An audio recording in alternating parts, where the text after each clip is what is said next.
ধমক দিয়ে চমক সৃষ্টি করা যায়, চমকটা ক্ষণস্থায়ী। 100% সিন্ডিকেট। এবং সবচেয়ে বড় সিন্ডিকেট হচ্ছে, আমি মিডিয়ার সামনে বলছি, টেলিভিশন চ্যানেলে যারা নাটকের প্রিভিউ করে আর যারা মার্কেটিং এ বসে আছে। ও যদি হয়তো ভালো মন মানসিকতার হইতো, আমার মনে হয় না ও যে খারাপ লোক পাইতো। এবং পাশাপাশি ও কিন্তু আলো আসবে গ্রুপের মেম্বার, 100% বের হয়ে আসবে। কারণ আওয়াজ দিয়ে দুনিয়া চলে না। ঢাকা বিশ্ববিদ্যালয়ের নরেন স্যার একটা কথা বলছে, ধমক দিয়ে চমক সৃষ্টি করা যায়, চমকটা ক্ষণস্থায়ী। আমার মনে হয় যে চমকের বিজনেসটা না করে আমরা প্রকৃত অর্থে বিজনেসের জন্য বিজনেস যদি করি, আপনার কেন 30 লাখ টাকার ছবি হবে। ধরেন আপনি একটা রিক্সাওয়ালার গল্প করবেন, ওরে ভাই ওরে কি আপনি মার্সিডিজ তো চড়াইতে পারবেন? সর্বোচ্চ ওরা যে একটা মার্সিডিজ ভাড়া গাড়িতে চড়াইতে পারবে। একটা রিক্সাওয়ালার যদি আপনি গল্প বানান, তো রিক্সাওয়ালার গল্প বানাইতে তো আপনার 200 কোটি লাগবে না, 1 কোটিও লাগবে না, আমি বলবো 30 লাখে শেষ হয়ে যাবে। যদি একটা জামাই বইয়ের ঝগড়ার উপরে আপনি সিনেমা বানান, ওখানে কি করবেন? আপনি হান্ডি পাতিল ভাঙতে পারবেন, সুকে সুরায় মারতে পারবেন বইয়ের গায়ের উপরে, তো বউ শুদ্ধা ডেড। তো এটা বুঝতে হইব আপনাকে যে আসলে আওয়াজ দিয়ে বেশি দিন চলা যাবে না। আমি অবগত হয়েছি, কারণ আপনারা জানেন যে আপনাদের সামনে আমাকে মাঝে মাঝে আসতে হয়। ইদানিংকালে একটু কম আসি, কারণ আমিও ইভেন্টে কম যাই, আর আপনারাও আমার পাকড়াও করেন কম। কিন্তু আমি তো এগুলা ধুয়ে দেই আপনাদের সহযোগিতা নিয়ে, কারণ আমার কোনো অস্ত্র নাই, আমার অস্ত্র আপনারা, জাতির কাছে পৌঁছানো পর্যন্ত।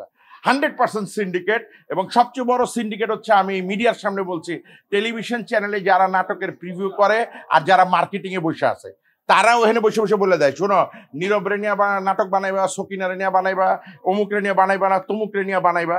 এইটা একটা কিন্তু মারাত্মক সিন্ডিকেট। আমার ওস্তাদ বুলবুল আহমেদ সুভাষ দত্ত, আমি তাদের চিফ অ্যাসিস্ট্যান্ট ছিলাম। আমি আমার ক্যারিয়ারের ওই সময় থেকে কিন্তু দেখে আসছি, এই তারিন বলেন, আমাদের হচ্ছে গিয়ে বিপাশা বলেন, বা সিনিয়র যারাই বলেন, অনেকের কাছে এরা তখন কিন্তু মাত্র আসছে, তারাও যৌবনে, আমিও যৌবনে। সো দ্যাট আমি সিন্ডিকেটটাকে চিনি 100%। ওই নায়িকা আমি মনে করি যে, ধরেন 5টা কারণের একটা কারণ বলছে, আর বাকি 4টা কারণ সে বলেন। আমি একটা ছোট্ট যদি গল্প বলি, আপনারা হয়তো কেটেও দিতে পারেন, কিন্তু একটা গল্প বলি। ফজরের ওয়াক্তের সময় একটা নদীর 2 পার, এক পারে এক চোর সারা রাত চুরি কইরা গেছে হলো গোসল করতে হয়, গোসল করে যে ঘুমাইবো। আর এই পারে এক ভদ্রলোক ফজরের নামাজ পড়বো দেখা উনি গেছে গোসল করে অজুটা করে নামাজ পড়বে।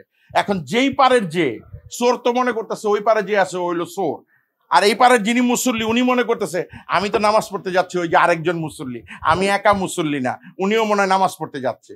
তো ও যেই চিন্তার বা যেই মন মানসিকতার, ও হয়তো সেই মন মানসিকতার লোকজনকে পাইছে।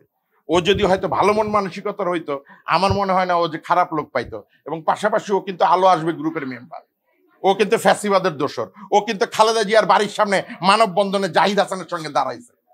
তো ওরা কি বললো না বললো, আমার কাছে ওগরে এক ধরনের অসুস্থ মনে হয়। এই অসুস্থ লোকেরা কখনোই সুস্থ কথা বলতে পারে না।